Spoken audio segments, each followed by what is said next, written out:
अभिवादनं करोमि।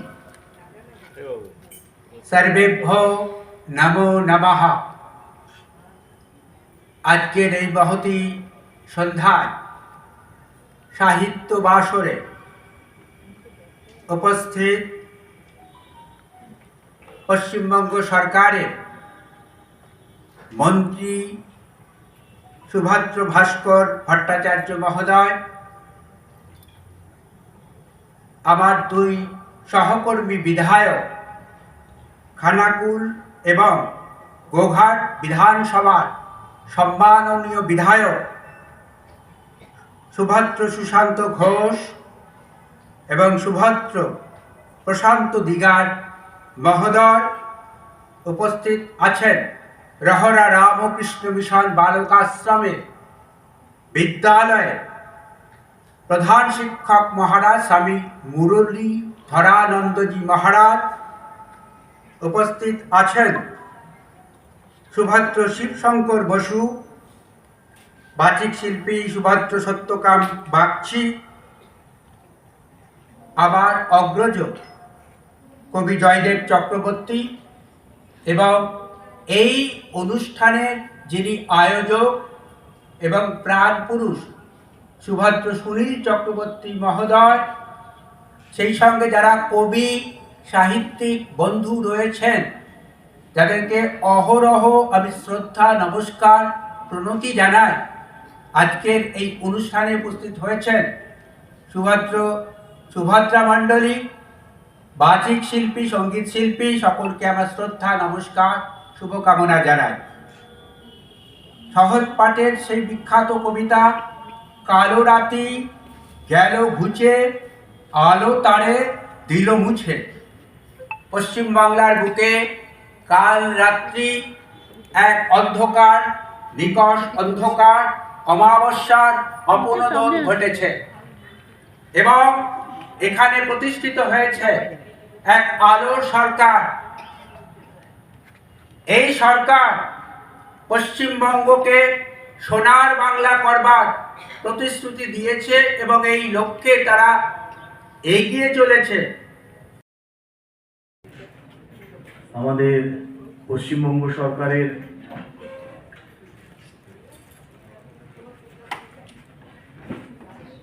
স্বাধীন দায়িত্বপ্রাপ্ত এবং মিনিস্টার ইনচার্জ মাননীয় কল্যাণ চক্রবর্তী, তার অগ্রজ জয়দেব চক্রবর্তী কবি, আমার ভাতৃপ্রতিম দুই বিধায়ক প্রশান্ত দিগর এবং সুশান্ত ঘোষ, সর্বোপরি যিনি আমাকে এখানে আমন্ত্রণ জানিয়েছেন এই সমগ্র অনুষ্ঠান যার হাত ধরে এগিয়ে চলেছে মাননীয় সুনীল চক্রবর্তী এবং আরও অনেকে যাদের নাম আমি নিতে পারলাম না, তাদেরকে এবং যারা আমার সামনে বসে আছেন গায়ক গায়িকা এবং রবীন্দ্র চর্চার মধ্যে যারা দিন অতিবাহিত করছেন, তারাই একমাত্র এখানে এসেছেন, তাদের আমার পক্ষ থেকে সশ্রদ্ধেয় নমস্কার এবং কৃতজ্ঞতা জানাই এই কারণে যে আমরা আস্তে আস্তে কিন্তু আমাদের এই যে বাঙালি সংস্কৃতি চর্চা, এটার থেকে অনেক দূরে সরে যাচ্ছিলাম। অনেকেই আমরা মনে মনে ভাবি কিন্তু কাজে করি না। এটাকে এগিয়ে নিয়ে যাওয়ার দায়িত্ব কিন্তু শুধু কিছু সংগঠনের নয়, আমাদের প্রত্যেকের। আমরা যারা নিজেরা ব্যক্তি স্বাধীনতায় বিশ্বাসী, তারা কিন্তু নিজেদেরই স্বাধীনতা, সাংস্কৃতিক স্বাধীনতা, সেটাকে যদি আগামী প্রজন্মের মধ্যে প্রবাহিত না করতে পারি, তাহলে কিন্তু যে কালজয়ী কবি যারা আমাদের এই ধরিত্রীতে, আমাদের এই বাংলার বুকে এসেছেন, পশ্চিমবঙ্গকে সমৃদ্ধ করেছেন, তাদের চিন্তা ভাবনা হয়তো আগামী দিনে বিলুপ্তির পথে চলে যাবে। তাই আমাদের একটা দায়িত্ব যে এই চিরাচরিত যে সাংস্কৃতিক চিন্তা ভাবনা এবং মননের মধ্যে দিয়ে আমরা আজকে বড় হয়েছি। আমাদের যারা উত্তরসূরি, যারা আগামী প্রজন্মকে ধরে রাখবে, এগিয়ে নিয়ে যাবে, এই মহান কবিদের সৃষ্টির রচনার যে সুগন্ধ সেটা সমাজের বুকে প্রতিফলিত করার জন্যে তাদেরও কিন্তু সমান দায়িত্ব আছে যে এইভাবে এই ধরনের যে অনুষ্ঠান হবে সেখানে এসে তাকে সমৃদ্ধ করার। তাই আপনারা যারা এসেছেন তাদেরকে আমি আমার তরফ থেকে অনেক অনেক ধন্যবাদ জানাই। সরকার আসে যায়, সরকার কিন্তু কিছু নয়। আসল হচ্ছে ব্যক্তি, আসল হচ্ছে চিন্তা, আসল হচ্ছে চেষ্টা এবং আসল হচ্ছে আমি কি করতে চাই। মনীষীদের যারা যারা এখানে রয়েছেন প্রত্যেকের ছবিতে আমি কোটি প্রণাম জানাচ্ছি। আজকে বিশেষভাবে আমি ধন্যবাদ জানাই আমাদের ক্যাবিনেট মিনিস্টার সম্মানীয় কল্যাণদাকে, সম্মান জানাই আমি আমাদের আরেক মন্ত্রী সম্মানীয় ভাস্করদাকে, আমাদের সাথে রয়েছেন আমাদের গোঘাট বিধানসভার নবনির্বাচিত বিধায়ক প্রশান্ত দিগার মহাশয়কে, সেই সঙ্গে বিশিষ্ট ব্যক্তিবর্গ যারা যারা মঞ্চে রয়েছেন সবাইকে আমি আন্তরিকভাবে শ্রদ্ধা নিবেদন করছি। আর মঞ্চের সামনে উপস্থিত সকল বিশিষ্ট ব্যক্তিদের আমি আন্তরিকভাবে ধন্যবাদ জ্ঞাপন করছি।